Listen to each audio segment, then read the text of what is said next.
একদিন রাজা কৃষ্ণচন্দ্র রাজসভায় বসে গোপাল ভাঁড়কে ডেকে পাঠালেন। রাজা একটু মজার কিছু দেখতে চাচ্ছিলেন। গোপাল, তুমি তো সবসময় তোমার বুদ্ধির খেলা দেখিয়ে আমাদের মুগ্ধ করো। আজ তোমার জন্য একটা কঠিন কাজ নিয়ে এসেছি।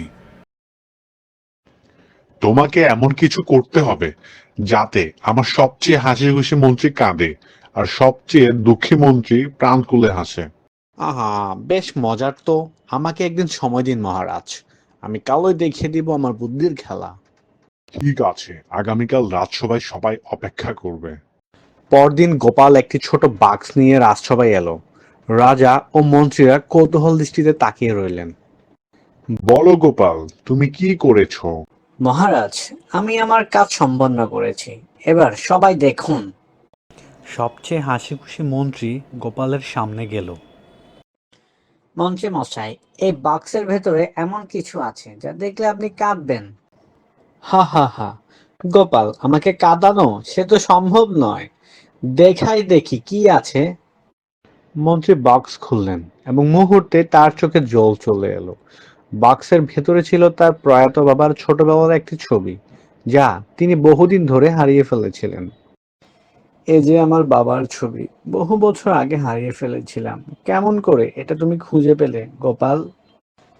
আমি জানতাম আপনাকে কাঁদাতে হলে আপনাকে আপনার সবচেয়ে আবেগপ্রবণ স্মৃতি ফিরিয়ে দিতে হবে। বাহ, তুমি তো আমার প্রথম শর্ত পূরণ করলে। এখন সবচেয়ে দুঃখী মন্ত্রীটাকে হাসাও। গোপাল এবার সবচেয়ে বিষণ্ণ মন্ত্রীর কাছে গেল, যে সবচেয়ে দুঃখে আছে। মন্ত্রী মশাই, এই বক্সে এমন কিছু আছে যা দেখলে আপনি হাসবেন। গোপাল, আমার জীবনেই তো হাসির কিছু নেই, আমাকে হাসানো খুব কঠিন।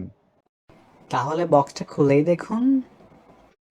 মন্ত্রী যখন বক্সের ভিতরে তাকালেন, তখনই তিনি হেসে উঠলেন।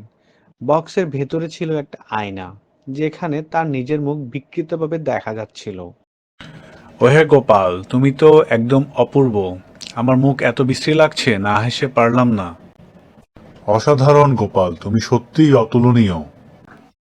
মহারাজ, আপনি তো জানেন আমি মজা করতে পারদর্শী। গোপাল, তুমি রাজ্যের সবচেয়ে বুদ্ধিমান ব্যক্তি।